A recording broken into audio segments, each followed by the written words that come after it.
John's got a new modem, so we might be able to stream from the garage. And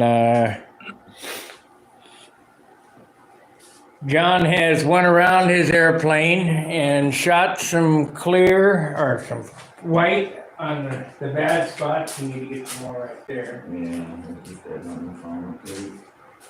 And just spot it in, and then we're letting this dry, and then he'll go back over and if there's not enough paint, you're gonna have to mix up some more.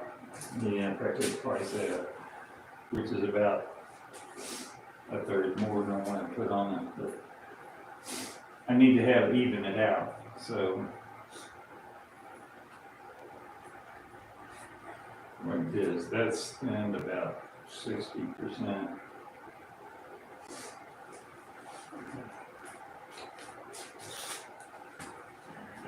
And believe me, 60% is paint don't cover very well.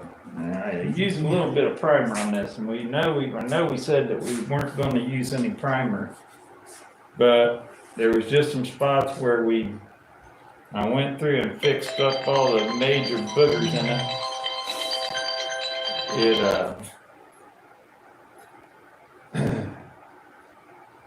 I had to put some primer on it, so it's just in spots on here, some wingtips, and a little bit here, a little bit there, but now you gotta cover the gray. So that's basically what we're doing now, is we're getting the coat on the gray, getting it turning white, and then we'll just, the one and only last coat of white over the whole airplane. That'll be it. Go into trim. Yeah. So, got a light airplane, got built with light wood. This is basically built with 5.5 pound wood. But I think I'm going to come in as 64 or less, but I don't know. You gotta ease back off the trigger. Yeah, well, Get that shine like mine by elbow. I'm not worried about that. The clear coats, I'm worried about getting the gray covered. That's sort of pissing me off that I had to shoot gray on it. But we'll see what it looks like. Hopefully, if I got some spots in, I'll either just touch some little spots, or I'll design a paint scheme or whatever that covers it. Well, we need to shoot from the front going this way. Get it on there. Cover.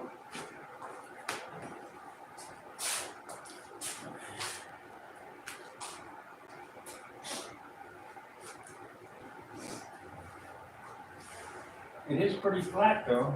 Got a few spots in it, but I got spots in it like that on my airplane. You can't get rid of it. It's hard to get rid of them without piling on paint or primer. Silver. No. 4 pints of silver. No. Do a windy. No.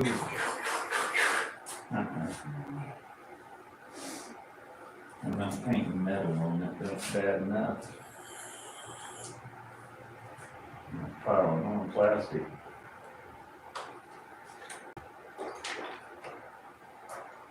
What is that dinker?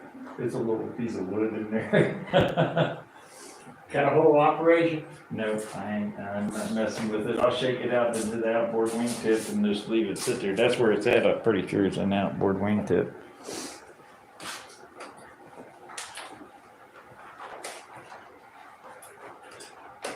Yeah, it sounds like it.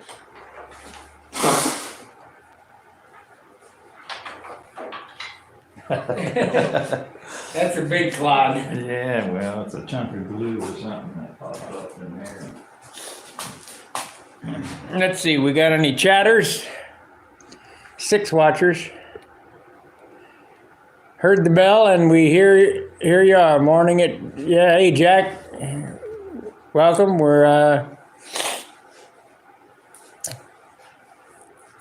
I brought my plane over for John to look at for the first time, and I'm gonna do a touch up on a couple ink lines today.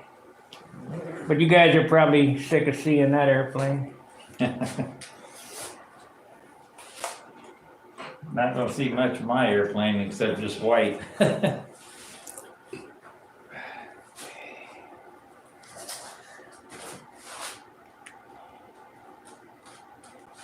It's tacky, I could probably shoot the cable on it right now, but I'm gonna let it sit up a little bit more.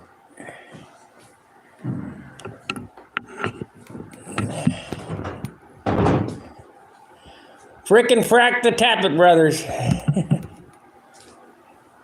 Go, yeah. Almost every piece on this airplane had a little grease. Did you already get those? For the most part. I mean, did you paint them today? Yeah.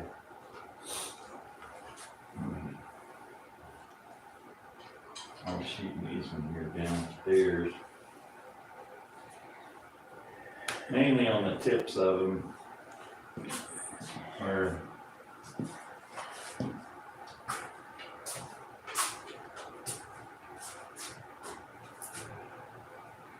see now.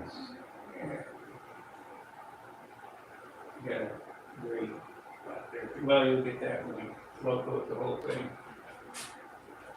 These were all gray. These had blue white on them. Most of the others haven't covered the next coat. Those aren't runs in there. That when I sanded that flat, it modded. I think this one did the same thing.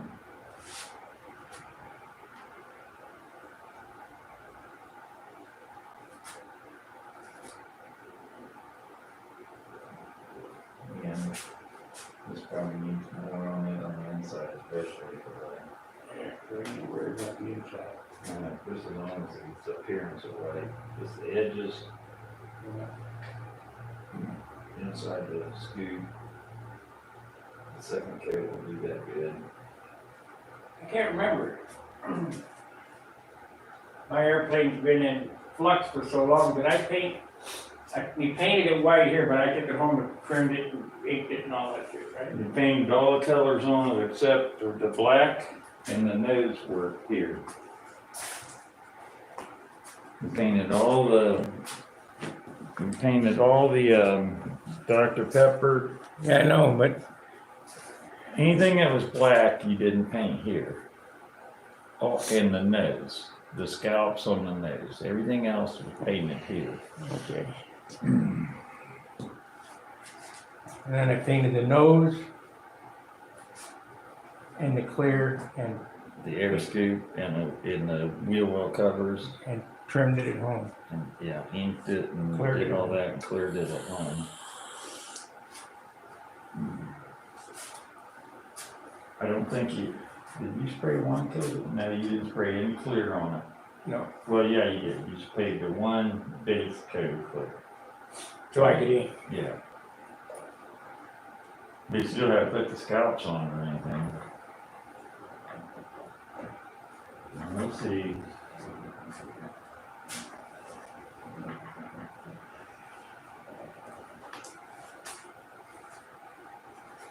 Coming out pretty good. I mean, I think it might as well go get the can of white, mix up half again as much. I know we don't like to do that, but you have no choice.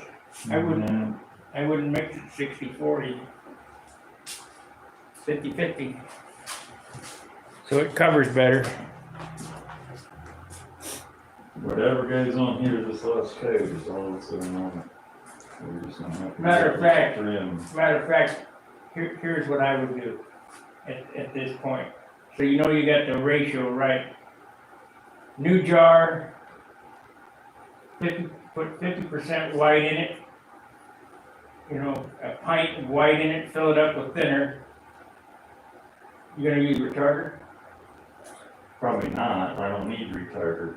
Okay, fill it up with thinner, so you got 50-50.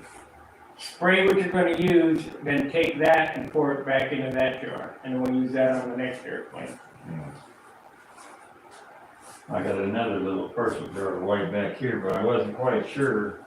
You don't know what white it is, do you? Yeah, because we got two kinds of white. That ain't the same.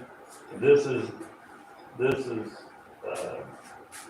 isn't the same white. No, look at, you can tell right Yeah, off the bat. it's like a yellowish white. This back here was the clear tinted. Put it in more thick, I don't want to go thinner, it's the same, but we'll use that for base.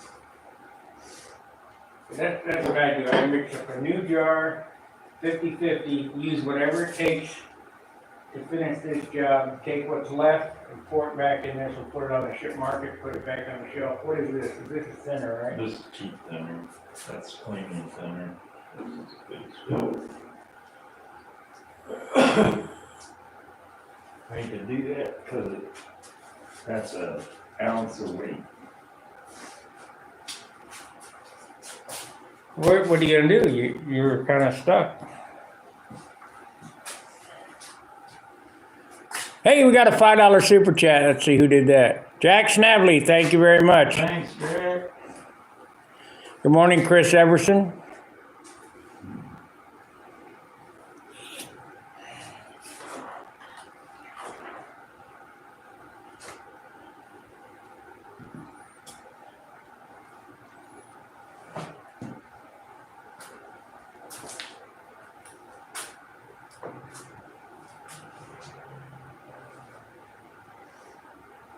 It's hard to get these perfect. Yeah, I know, but I don't want a 12-ounce paint job on it either.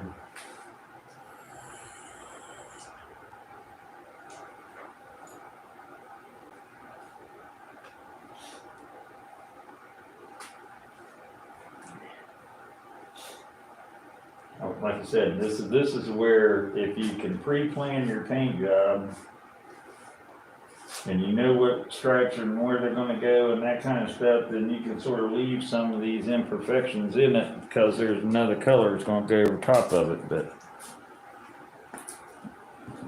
Sparky does his paint job about the same way I do. You got a general idea and then it just builds off that idea, you start off with one thing and you got one or two little things on before you know it, you're putting this here and that there, and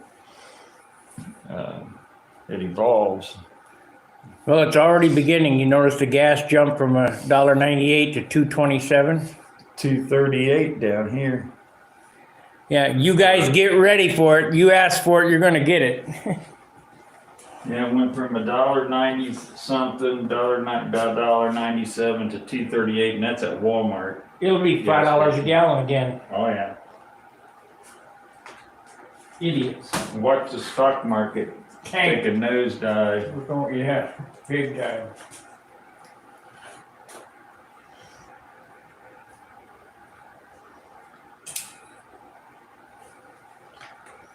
Well,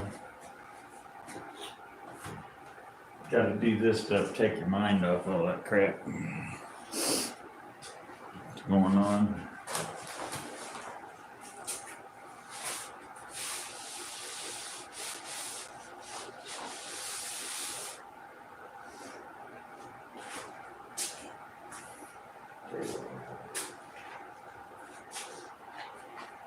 I know this is mixed 60%.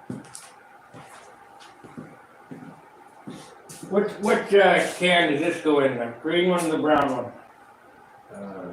The right one. Karen will give you a ticket. Karen will give me a ticket. Yeah, if you don't separate your recyclables. Oh yeah, it says that on the cans. I mean, they sent out a warning to everybody that you can't put any food in this. You're supposed to rinse out all your bottles and you're supposed to crush them and put the lids back on them so there's no air in any of the bottles. You're doing all their work for them. Right. If you guys want to recycle, do your work. They're making money off that. All that plastic, they're making money off all the plastic, all the aluminum cans, all that stuff. They want you to rinse out all your Coke cans and all that stuff for them. The hell with that. If I'm gonna do that, I'm gonna crush them myself and take them down and recycle them. I don't know what aluminum's going for right now, but I used to make some pretty good money. You won't anymore, it's in the tank. I tell you, you can normally tell what the stock market and what the economy's going to do by scrap prices. And if you just watch the scrap prices, and they'll tell you exactly what's going to happen. Because everything's based off that. On the price of metals and stuff. So a guy that owns a big giant scrapyard down in Middletown told me that. He said, And she got a big block of aluminum down there. What's that for? Whatever I want to do with it. I squared it up the other day. It was all rough and nasty on the outside, and I squared it up in case I wanted to make some kind of a mold in it. A bell crank mold maybe or something. What I like to do is a forked head bell crank. You know, so our lines could come in like this instead of being great through the ends of bell cranks like that where they can fall down. Well, I saw how Danny does those molds. And of course, you guys stay tuned for next weekend, Saturday at John's. It'll be a 3-guy operation with Dan Winship here. So mark that down on your calendar. Start at 9 o'clock. We'll be doing some molding and stuff and making some parts and pieces. And I've already figured out how to make a fork bell crank. 2-piece mold. Top has one half of the fork.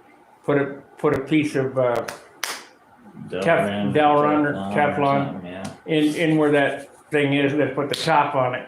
Yeah. I already thought about that.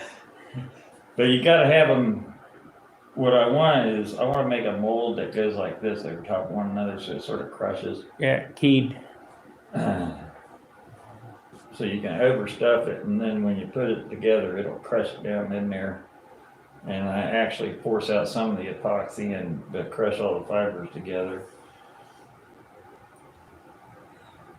It's the way Danny does it, you know. You cut one out and make one the way you want, and then you put it in there, and then you build your box, put it in there, you take putty and put underneath of it and make a half of a mold, and then do that from the other half too.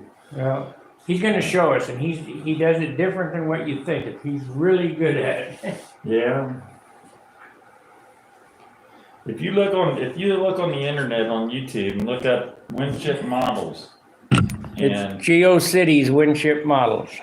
He's got some videos on there that are sort of basic, but they show you they don't show you everything. They show you some basics of, you know, what he was doing and how he was doing it. And, oh shoot! I forgot your bell crank. And maybe even some materials that he's using. There's all sorts of materials. 225 in Akron. Yeah. Yeah. Just wait till after the 20th. It'll be 425. Yeah, it'll probably go up quite a bit. Where's that white paint? I'm just gonna put a piece of tape on that jar. You know how much the mason jars are now? They were $37 a box, but they come down from there. Now they're about $20 a box. I think we paid about $7. Yeah.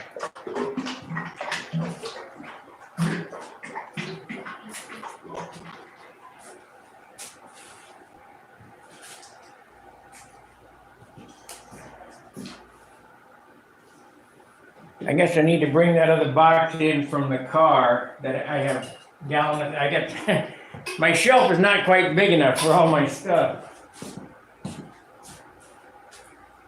I got some more dope out there. I need to unload out of the car. If I can get rid of all those plaques that I made up down there in that water,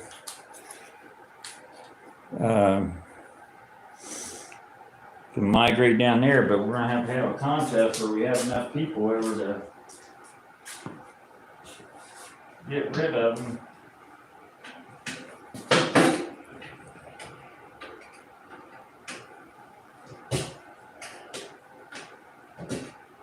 Hit that like button and hit the share button. I think See, Charles has got his opening monologue down pretty good. Yeah, Charles is doing a good job on his side, I gotta say. He's keeping up with the chat by, the live chat by stopping and saying, hey, let's catch up here a little bit, and see what's going on with everybody out there. Okay, so we're sitting at that.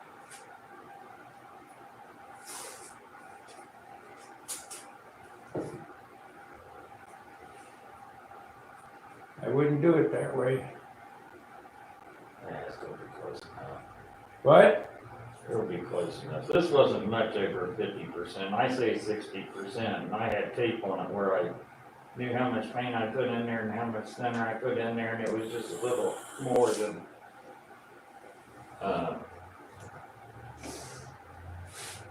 50%. This will work.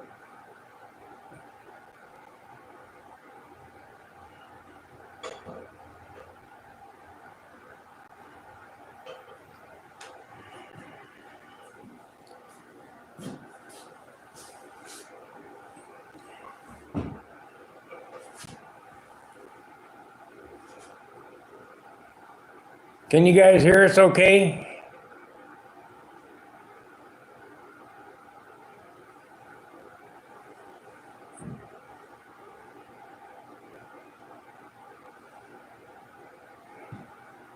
I'm tweaking all the settings on my computer. I gotta bring my computer over and all my camera gear and audio gear and bring the mixing board and 2 boom mics. Regular production for next weekend, just fine. Okay, great.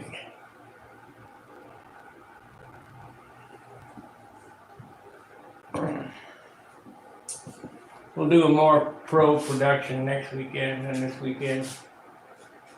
This is off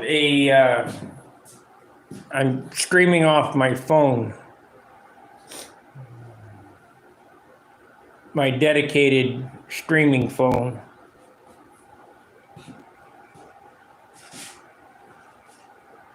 These little cups are non-wax cups. I found them in the arts and crafts department. Actually, party supplies. They're made for food.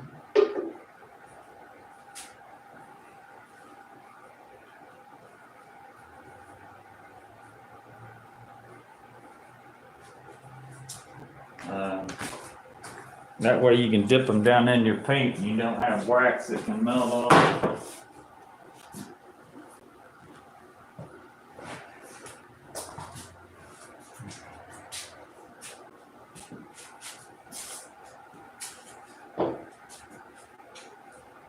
Slather her up. Okay, so make some hands.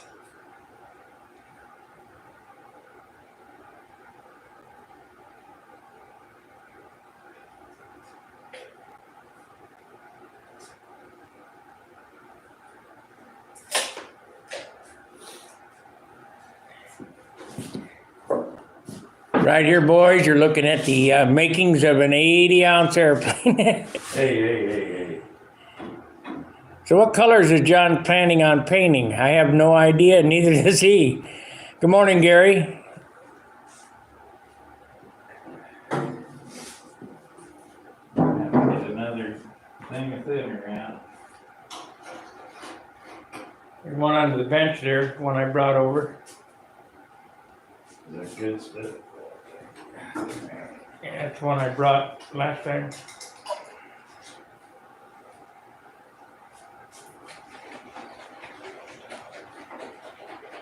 I got one in the car.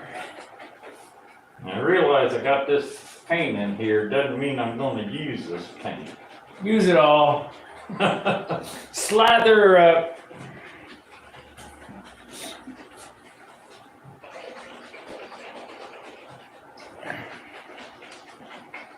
But now on this coat, you want to do a complete wet coat over the whole thing. Yeah. I'll probably run through and any gray spots I see, I'll touch first. And then I'll run through and just get the whole airplane coat. Load her up. This will be a real foggy one. I'll be gasping for air when this is done. Of course, I got a respirator. You guys was saying we don't wear respirators. We really sort of did that the last time because it's easier to talk and you can hear us. But this time, I definitely wear a respirator. I did on all my touch-ups on here. When Sparky come walking in and walk right back out, that's minimal. But when I do a whole plane, I wear a respirator all the time. You know, everybody can do it however they want to, but just so you know.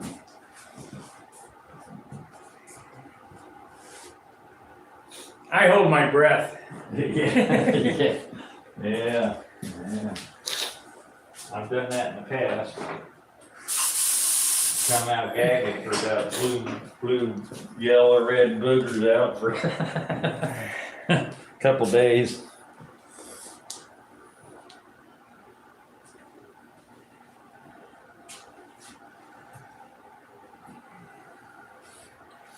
So in a minute here, John will spray this. I'll film him spraying, but I'm not going to be in the booth. You'll probably you'll be able to hear me narrate.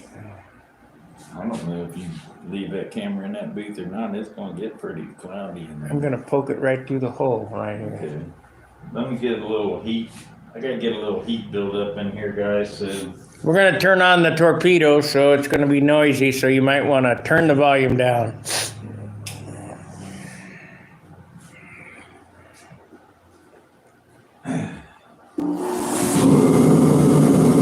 Five, four, three, two, one, lift off. get everything set up here.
Make sure to hit that like button, the subscribe button. Super chats, we had a $5 super chat today, and that was by, let me see here. That was by Jack Snavely. Super chats are always appreciated. What's your models? I thought when you said an 80-ounce airplane, I usually paint it until the stand's ready to tip over.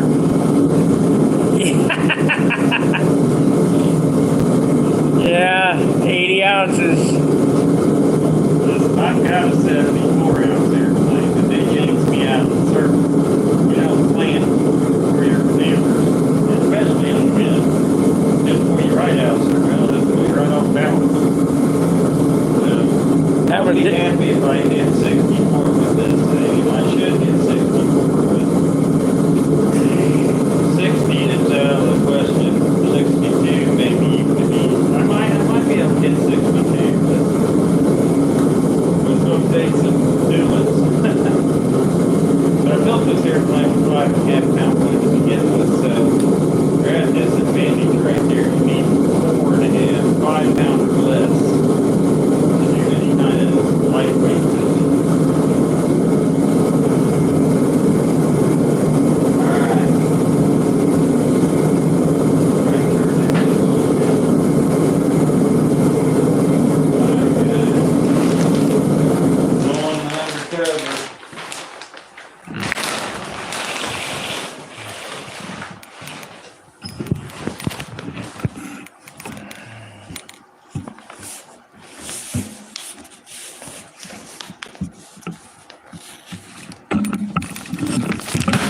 So that was good.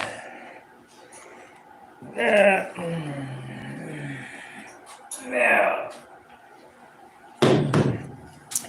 All right, John's getting ready to slather it on.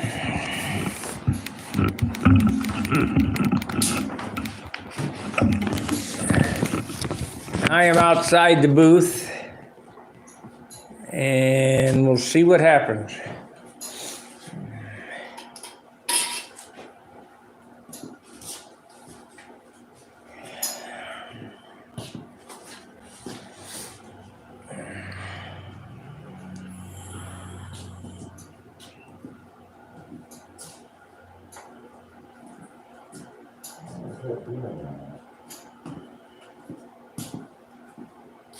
Should be about a 15-minute paint job.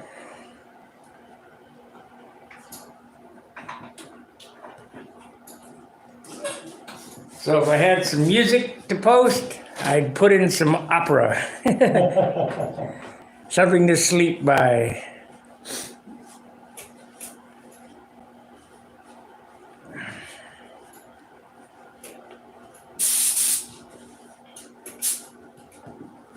Now, from time to time here, you might hear the compressor kick in too, so.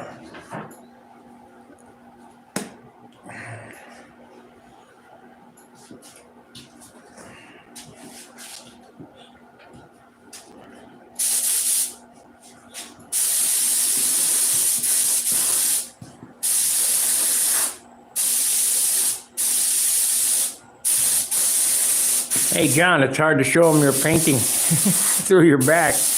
Well, I want to paint towards my other stuff. Remember, the inside's got to be just as nice as the outside. Oh, almost.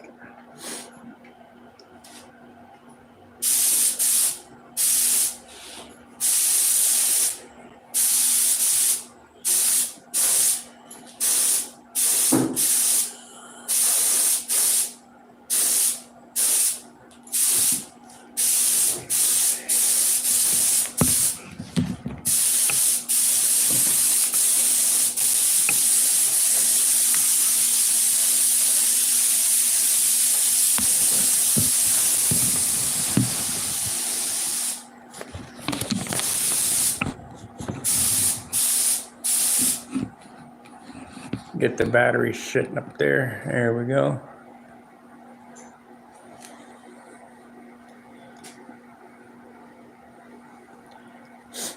Slather it on.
Hey Bob, can you hear me? Yeah, are you watching this on your phone or your giant screen TV? Sitting there in the recliner watching it on the TV. Oh boy. Oh, man. Don't tell me you're drinking a beer, too. Yeah, I don't think you don't drink, do you? Oh, every once in a while. It's coffee now, though. Oh.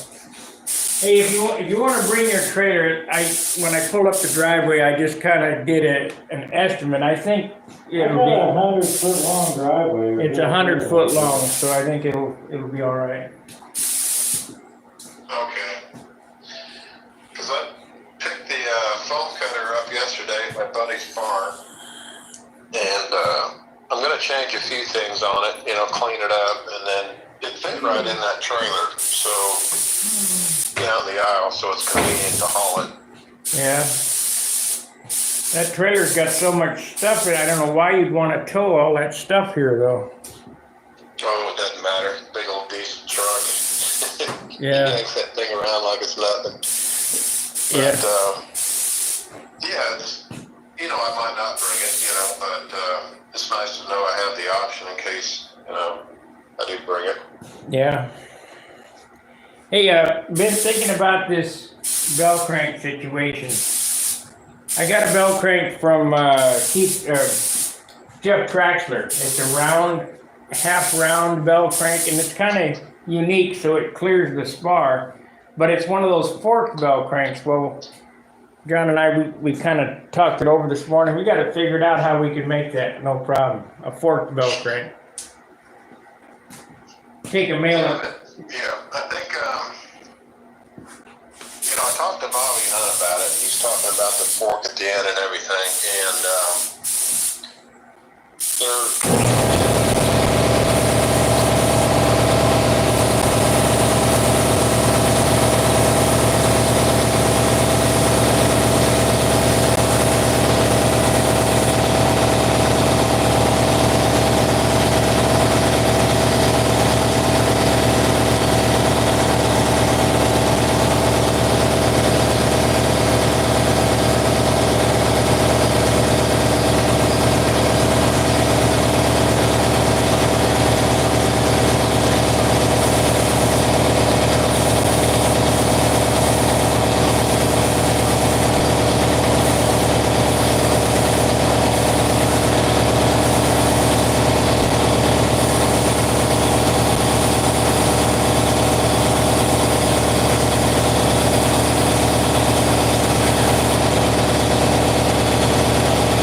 thick or whatever the fork is going to be that the epoxy won't stick to, and you just lay it in the fork, and then it's going to take, you know, an upper and a lower mold, but not a problem.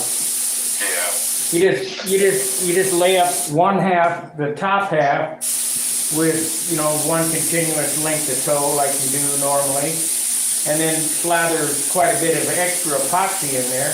And then mix up the bottom half, and then put that square in on each end, and then put the two together and clamp them and let it dry. It'll be one piece.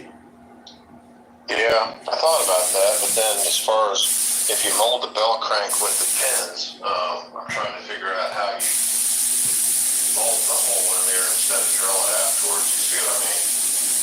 Well, that's not a problem, not the way that you do it. Yeah. That's not a problem at all. I don't see that being a problem whatsoever. Yeah, I also thought about some kind of hard wax. It would almost be like plastic that you could mold in there to create the fork. And then once the part was finished and molded, it would come out of the mold, and then the hard wax plastic stuff would be removed, and that would expose the fork. You know what I mean? So. Well, that's what I was using, the 1-inch square piece of Teflon for to expose the fork. But with the way you use that drill rod, you know, in the end, when you put the molds together, you know, you just push that drill rod through both molds. I don't see a problem whatsoever. Yeah. All right. So yeah, it's definitely worth trying. It's one of those things where sometimes it rears its ugly head. You know, the problems creep up. I want you to look at this bell crank design in Traxler's, because it's not a circular bell crank. It works just like a regular bell crank, but it's circular on the back half and then 2 circles on the front half, so that you know how when you pull the bell crank it always hits the spar. Well, his doesn't, because it has a relief there. I mean, it's a crude mold and design, but we could do it much better. Yeah. It's just a good idea. Yeah, I'd love to see that. I think I know what you're talking about. I might have seen one in the past, but It's a half moon is what it is.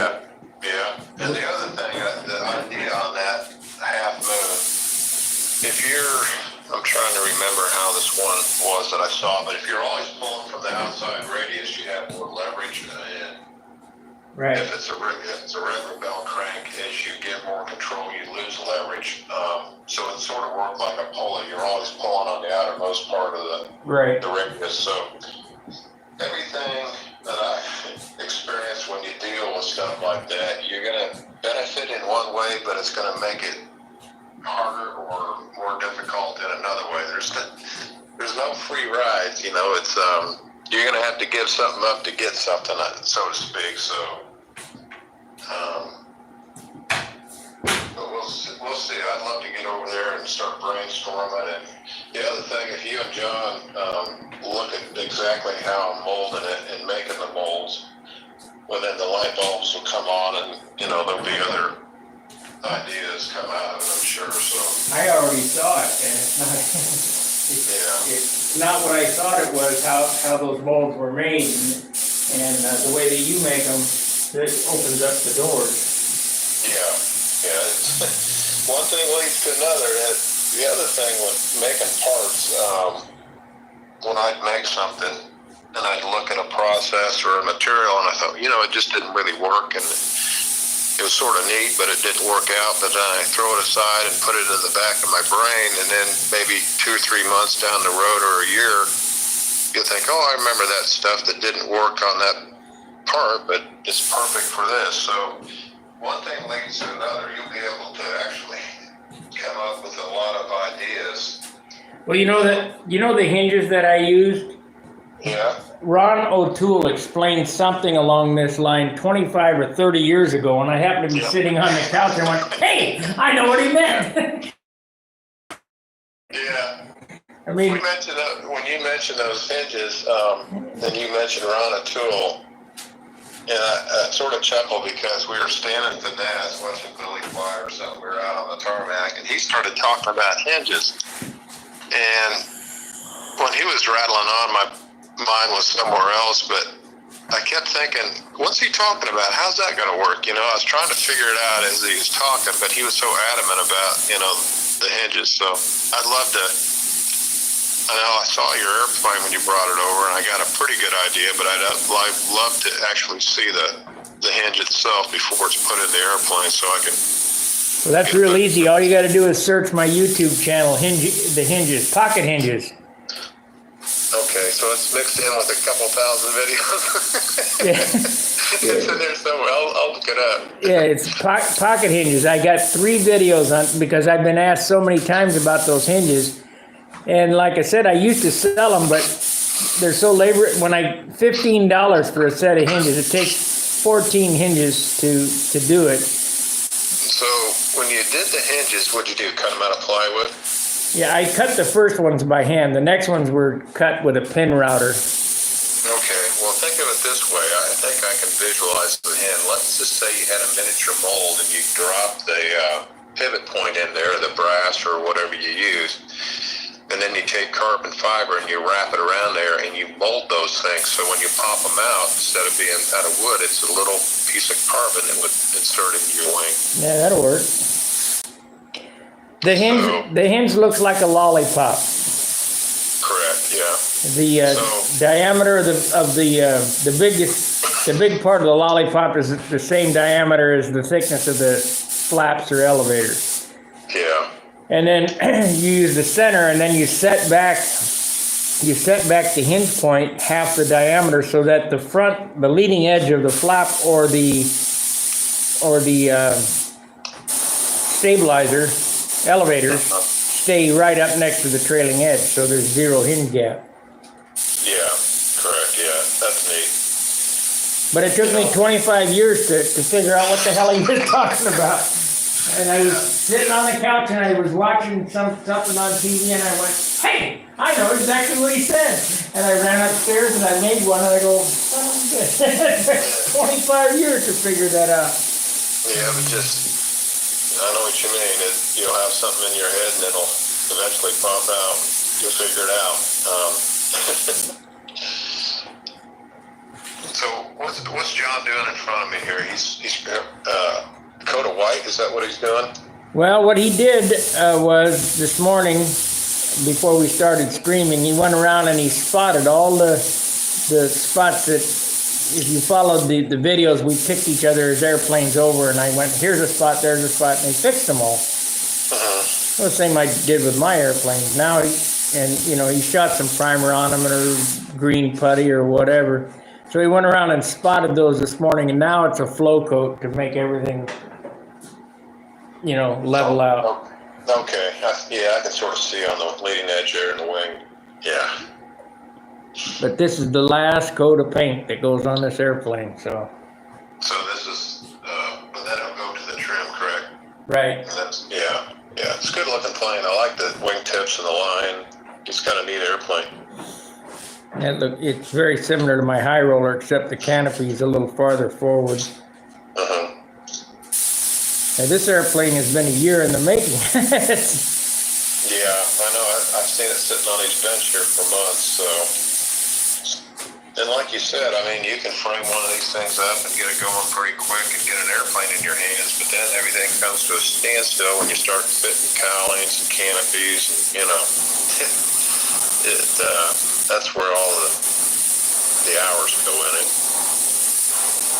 I brought my airplane over here today so I could fix a couple ink lines that I rubbed through. Mm-hmm. That's easy to do, Yeah, I mean, It's easy to fix, yeah. it'll take me a couple of minutes to do that, and I use my airbrush to spray a couple of dots of clear on it. Whatever. Yeah. Yeah, I was looking at the foam cutter yesterday and thinking, if John has a narrow stairway going to his basement, this foam cutter, I think, was 24 to 26 inches. It'll go in there.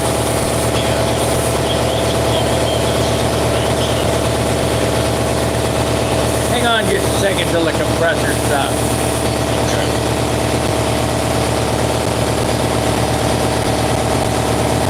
It doesn't take long for it to fill up.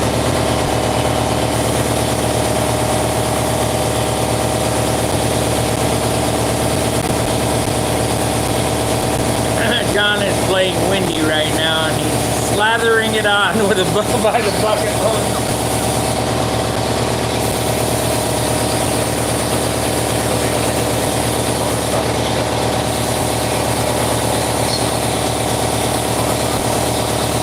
Oh yeah. He stopped airplanes with the motorcycles. I stopped motorcycles back there.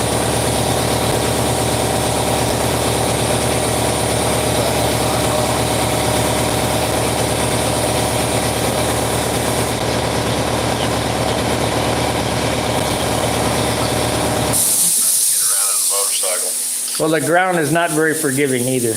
No. It hurts. And there's a friend of mine, Steve Starr. He loves motorcycles. He's got a lot of vintage stuff he's done, and he goes out to this track, and it's one of these flat out tracks, I guess, where you lay the thing down on its side, or you go around the corner and stuff. But something happened, and he laid the bike down doing, I don't know, it's probably over 60 or something, I don't know, but he ended up in a hay bale or something like that. And I told him, I said, at your age, probably shouldn't be doing that. So he agreed, but he just got lucky, I guess. But I'd hate to see, somebody get to retirement and start enjoying life and then get messed up on a bike. But he was off-road, I think. It was a track for somewhere out west Indianapolis, but Did you know Jerry Hop? no. Yeah, he was 67 when he passed away, and he finally got his Social Security. And I said, Jerry, you're not going to collect all that. He said, oh yeah, I will. I said, okay. He never got to retire. He just keeled over one day in the shower. Yeah, I hate to hear stories like that. I mean, 67. My dad just went in the hospital. I don't think he's going to make it. They life flighted him yesterday to Las Vegas. And but he's 98. I mean, it's not. He's been around a couple of days, so. Yeah, but I'll tell you, Sparky, even he's still your dad, and my dad battled cancer, and we sort of knew it was coming, and he had a really great life. But then when it actually happens, it's still a process to get through. It's still a loss, but it is great. He's blessed to have that many years. 98. My mom's 97, still going. So, it's great that he had those years, though. It's his birthday's January 20th, so Okay. the way it goes. So he will be 98 then? Yeah. On the 20th? Okay, Yeah. Yeah, up there where my mom is, same age. Yeah, I'm looking at town. I see the stand starting to sag a little bit. He's slathering it on. He's doing a windy coat. Notice that. That's one coat. We have shown half a bucket. Years ago, it was Byron and Barker, and they're from New Albany. They made a stand. I bought one of those things. John looks like he's got one out of PVC. It's homemade, but Yeah, I got one of them Byron Barker stands. Yeah, call it both lands and the plywood. what do you say? I don't know. The plywood. Yeah, I like the stand. I mean, it's neat because it's collapsible and you just pull it up, put it in the corner somewhere. Yeah, 3-piece. I remember it was back in the 70s. There was a guy in Indianapolis called Chuck Delano. He used to fly Stunt, but I remember him. yeah, and he had a stand one time that would bolt to your workbench. Same concept, but over the stand. It was just a nose piece. I saw that. And he started selling them, and we were making them at one time back in the late 80s, maybe. It was Craftsman Models. Me and another guy, we did a few of them, and it was one of these things you had to bolt to your bench. It wasn't freestanding like that. And I'm sure if you go back, it wasn't even Chuck's idea, probably back in the 50s or, somebody invented that thing, but. Christopher Everson says to you, John, get out the plastic dip. All right, guys. That's right, Rick.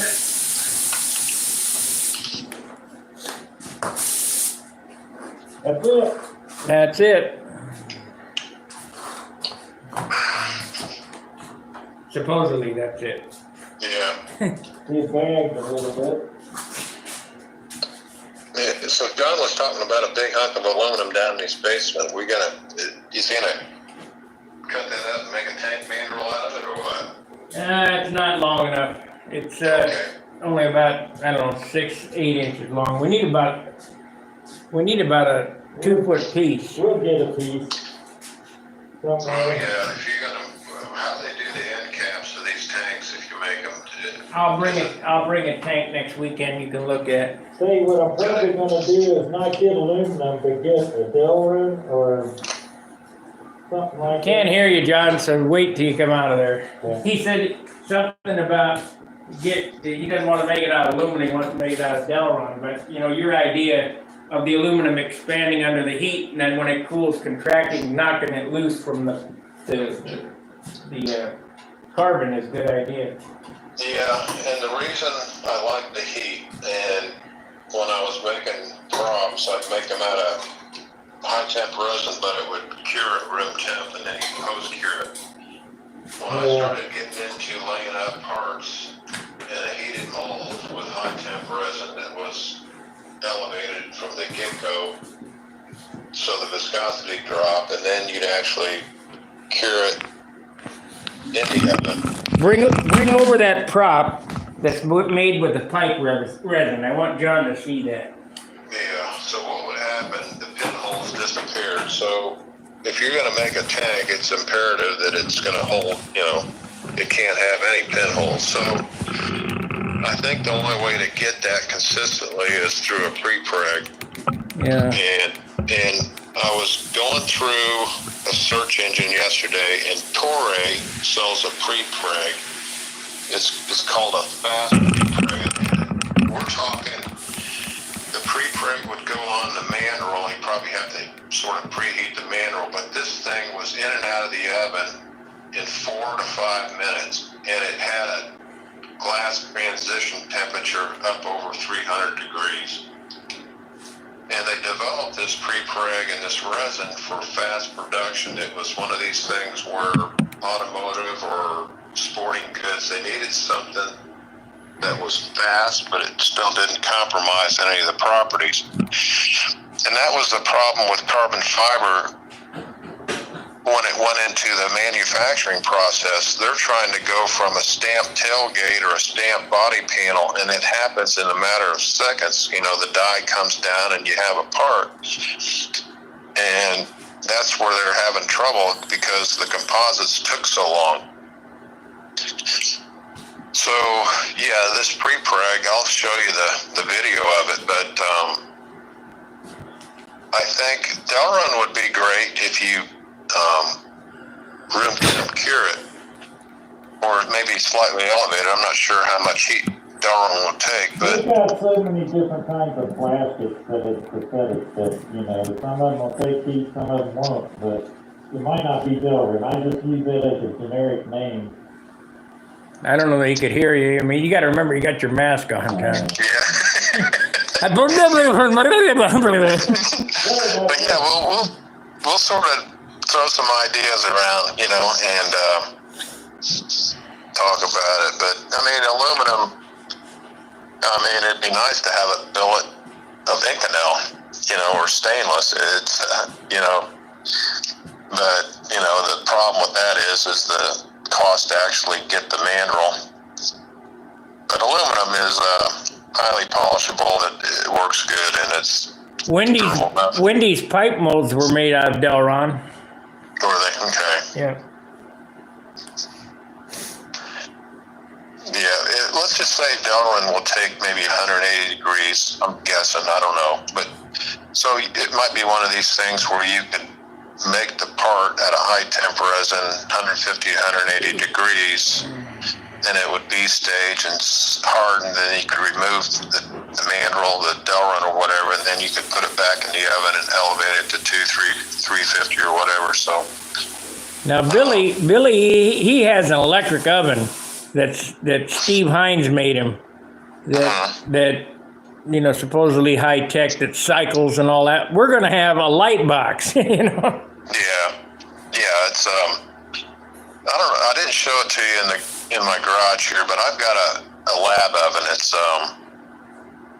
it was purchased through Eli Lilly wholesale. In other words, Eli Lilly here in Indianapolis said get rid of all this stuff, and it used to be like an auction where they just, instead of throwing it in the dumpster, they get rid of all this stuff. But it was purchased through them at a clearance warehouse, and then it's a neat oven because when you turn the temperature on, it doesn't come on super fast like a regular oven does with hot coils. It's a gradual.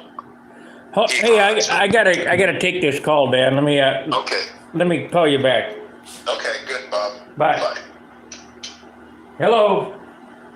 Are you working or are you goofing off? Well, we're working. Well, who is this? It's Bernie Trent, Baltimore. Hey, Bernie, what's up? I saw your video of your Dr. Pepper plane. Yeah, what do you think? I think you need a TL60 in there. I got a Brian Gardner 60 in. What do you got one for sale? I got 2 of them. Yeah. Yeah. What? And one I don't think has ever been run, but they're all marked, you know, with his.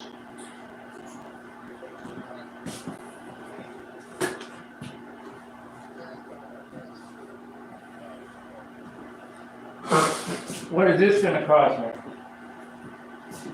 What are those going to cost me? I don't know. Like Oh, yeah.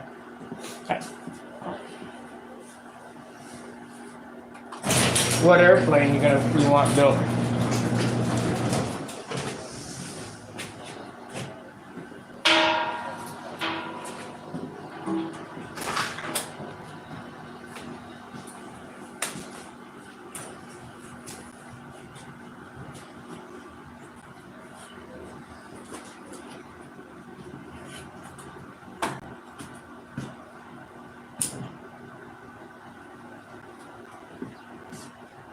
Hold on just a second, Bernie. I'm going to end the YouTube stream, and we'll be back when John gets it out of the paint booth. So thanks for watching. We'll see you in a bit.